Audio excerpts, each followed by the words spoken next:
after understanding that how people look at risk, right? Still, different people will have different behavior towards risk. Okay, the three main category of risk behavior will be risk indifferent, risk awaiting, and also risk taking. Risk taking is also sometimes we call them a thrill seeker.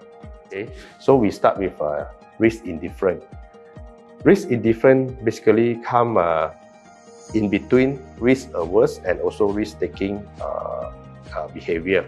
So we can say that to them they have no preference over risk taking or risk avoiding. Okay, risk averse will be risk avoiding.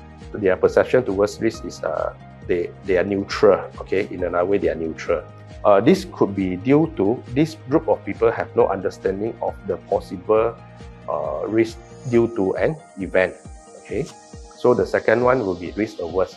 Risk averse is someone who is trying to avoid risk most of the time, and this is the risk behavior of majority of the people. Okay, most of us would like to avoid risk.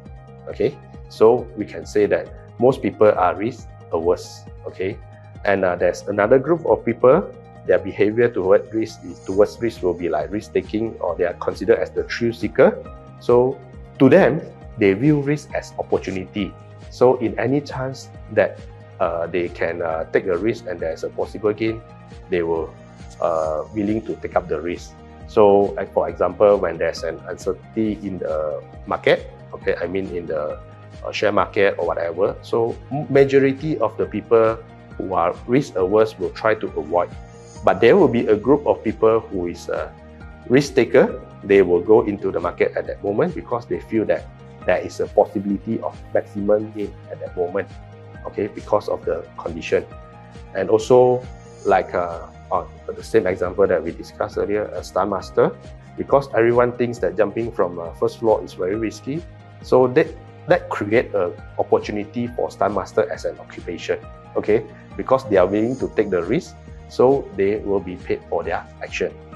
Okay, however, we might think that although we categorize risk behavior into three broad classification, which is risk indifference, risk averse, and also risk taking, but a person who is a risk taker may not act the same when it comes to different activity. Okay, it's not on a regular pattern. We cannot say that the stunt master is a risk taker, so he is also a risk taker when it comes to investment. Okay, so there's no regular pattern on this one. So mainly it is we can further categorize into four different categories. Okay, when they come to risk behavior, the first one will be about money or finance. Okay, the second one will be physical, the third one will be social, and the fourth one will be ethical.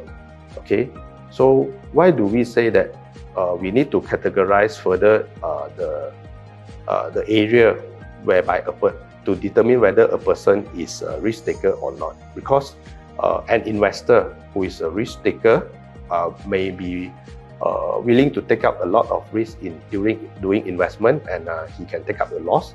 But if let's say you ask him to perform a stunt action, jumping on from the first floor, he may not want to do it because it's different category of action.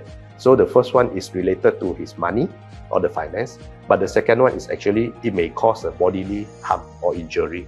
So he is risk taker in the area of finance, but he is not a risk taker in the area of physical danger. Okay, so another example is like if a person who is in a social, okay, so a person who is willing, okay, to sing in front of a few thousand people, few thousand audience, so it will be seems like this person is able to be like take risk in front of a lot of people in the social environment, but this person may not be able to take risk when it comes to financial decision. So we have to understand this, because we cannot categorize a person purely due to his occupation or due to his action in certain area, and we assume that the same person is also a risk taker in investment or any other area.